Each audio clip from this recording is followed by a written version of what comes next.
settle you before it empowers you. Today, I'm going to talk about something which is really common, but it was never a topic.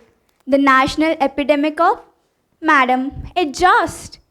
If you're a woman in India, you have been asked to adjust so much that you might actually classify as a rubber band. Yes, a rubber band.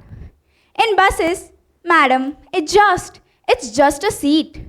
At weddings, dear, adjust. After all, they are your relatives.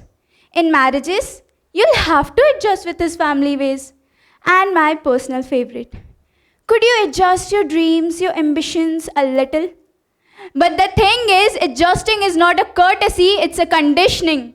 It's not about fitting into a bus seat, it's about shrinking ourselves so that others can stretch. I grew up in a family who believed in me. They always told me I was on the same level as my brother. But then why? It never felt same. Sometimes I cried for hours wondering what is choking me when no one is even trying to hurt me. My parents never stopped me directly. They stopped me with love.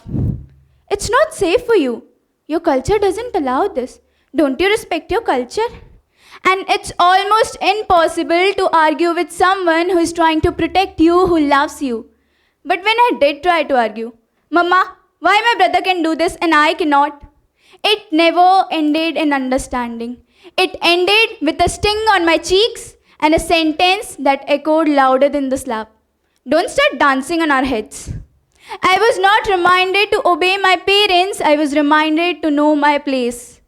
And soon, I realized something terrifying.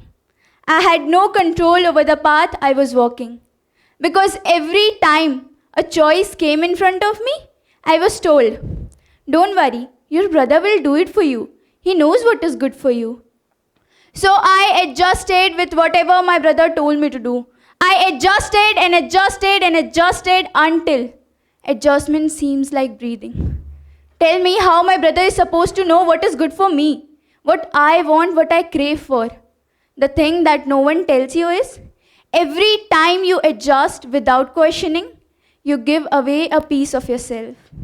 And one day, you'll surely run out of the pieces. People often say, look at Indra Nui's journey from Chennai to becoming the CEO of PepsiCo. Or look at Mary Kom. She is 6-time world boxing champion. Or look at Savitribai Phule.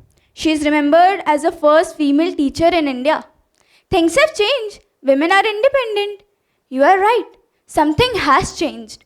But the change is in language, not in the culture. Adjustments still exist. It just hides behind different phases. These women were also told to adjust. Savitribai Phule was abused and attacked on her way to school. Mary Kom was reminded that her place was in kitchen. These women fought back. But none of these women are free until any woman of India is unfree, even if her chains look different from someone else. Be flexible. When International Labour Organization says that only 19.2% women are the part of workforce, one of the lowest rates in the world, and half of them who leave their jobs say that they were told to adjust with their family, with their expectations, with their dreams, and with their safeties. Compromise for bigger picture. When periodic labor survey says that men earn 1.2 times more than women, the institute is good. But will you be able to stay away from us, your family? When 48% of women quit mid-career due to family reasons. Remember the movie Mrs.? A story of a homemaker who challenges societal expectations and rediscover her identity. For some days, our social media feeds were full of quotes and lines for women and their choices. And then, silence. Because Mrs. was not just a movie, it was a mirror showing the harsh reality of a woman's life. What happened when she keeps on adjusting? She forgets what she wants in the first place. She forgets to prioritize herself. And a recent study taken last year says that 60% of Indian women, yes, 60% of Indian women feel guilty for prioritizing themselves, even if it's in the health cases. That's not biology. That's the conditioning which we are taught since birth. This epidemic is everywhere. On buses where we fold into the half so that man beside us can spread his newspaper. On dining table where mama ate last because she was sweating in the kitchen when everyone was enjoying on the table. In relationship where we tolerate disrespect, why? Because he will change. In education where we give up our dream courses because it's too far, unsafe, or just in the name of responsibilities. It shows up in numbers too.